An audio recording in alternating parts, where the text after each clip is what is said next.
Oke, sahabat Buya serta pemirsa Wamima TV, selanjutnya Kang Ustadz Wawan Irwanto, saya akan membacakan ada pertanyaan nih Buya dari Jakarta, dari Pak Priyo Santoso.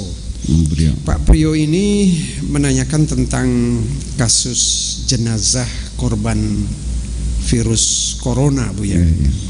Di satu sisi tidak dimandikan, mungkin ini yang menjadi krusial gitu.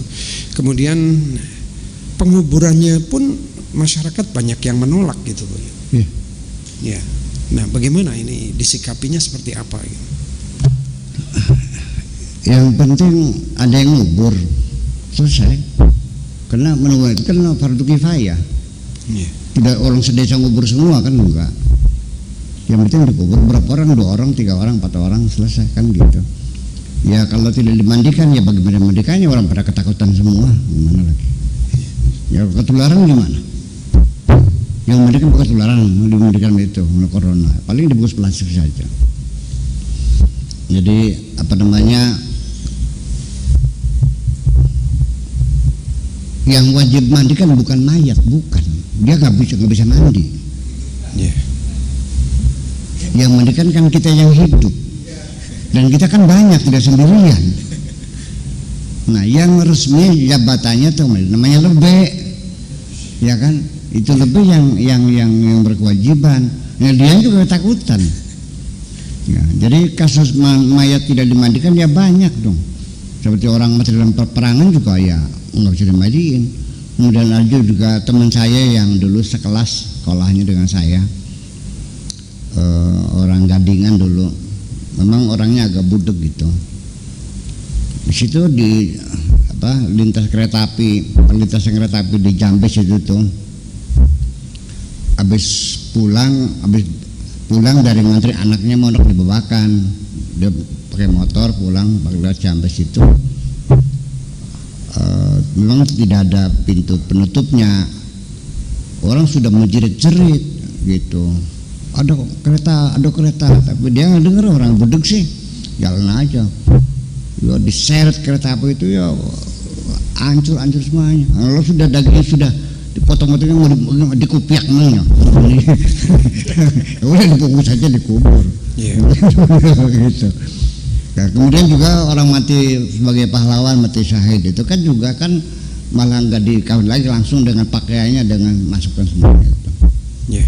Ya, tidak dicucikan lagi. Kaitan dengan penguburan Bu ya, ada beberapa daerah di Indonesia ini yang terkena kasus COVID-19 ini dikuburkan di satu daerah di pekuburan umum gitu Bu ya. Tetapi masyarakatnya menolak. Bahkan ada satu tokoh nasional di Indonesia ini mengatakan siapa daerah mana yang menolak jenazah corona ini daerahnya terkena laknat. Ya ini kan kita dalam kepanikan, kita jangan bicara hukum dong. Orang juga maksudnya juga ketakutan, juga punya hak untuk membela dirinya dong, ya kan. Nah nanti di kursi itu dia tercacar keringatnya atau air segala macam bisa menyebar kemana-mana kan semuanya. Jadi kita mengisolasi diri kita. Nabi juga mengatakan, apabila engkau melihat ada suatu wabah, maka jangan keluar karena ketakutan. Kalau di luar jangan masuk. Jadi itu lockdown itu zaman Nabi sudah kalimatnya sangat jelas sekali. Lockdown artinya jangan ada kontak gitu, sengaja diblokir gitu. Itu cara paling itu dari dulu Nabi juga begitu. Nah, ya dengan segala resikonya gitu. Ya saya tidak mengatakan hukumnya boleh tidak boleh, ya silakan kamu mau nggak mandinya, itu aja kok. Ya kan? Jangan disalahkan orang mandi, orang ketakutan gimana lagi?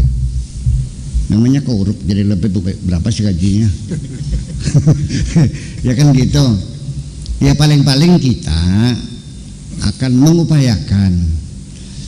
Sebab kalau bicara hukum ujungnya bertengkar kita nih, itu paling enak gitu tuh. Kadang-kadang kalau hukum bertengkar ujung-ujungnya. Jadi saya masih begini aja deh. Kalau itu ketakutan, ya sudah lebihnya dikasih APD ya yang lengkap gitu, sarung tangan, kaki tertutup semuanya, sehingga disemprot dulu mandi alkohol dulu misalkan gitu. Kemudian juga keranda ini juga disemprot dengan antiseptik dan sebagainya kan gitu. Saya kira kita fasilitasi gitu.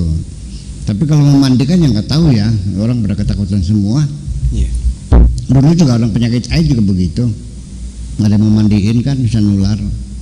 Sekalipun dokter mengatakan penularan HIV/AIDS itu tidak melalui sentuhan, tapi melalui hubungan seksual, air liur, darah dan sebagainya, suntikan itu. Kalau itu mah enggak. Tapi itu orang ketakutan kok malah diubur-uburin pakai kapur, dibungkus pakai, digulung juga dijejak pakai kaki. Bisa banget lah gitu. Ya gimana? Ya gitu. Dan tidak bisa disalahkan. Ya lebihnya salahkan, dia juga punya hak untuk hidup dong. Ya kan begitu. Ya sudah. Semoga Allah ampuni saja. Karena kan penyakit bukan kejahatan. Dia bukan maling, bukan garong yang bukan, dia kan orang penyakit kan gitu. HIV/AIDS juga sama. Dosanya apa? Ketularan kok, dia nggak salah apa, hanya karena dia nyukur di salon, tadinya bekas nyukur orang yang HIV/AIDS, disilatnya karena darahnya nyukur, terluka lagi kena. Atau juga ada ya tugas kesehatan nyuntik orang bekas pakai itu kan gitu, nyucinya kurang bersih. Seperti itulah kira-kira. Saya kira itu aja.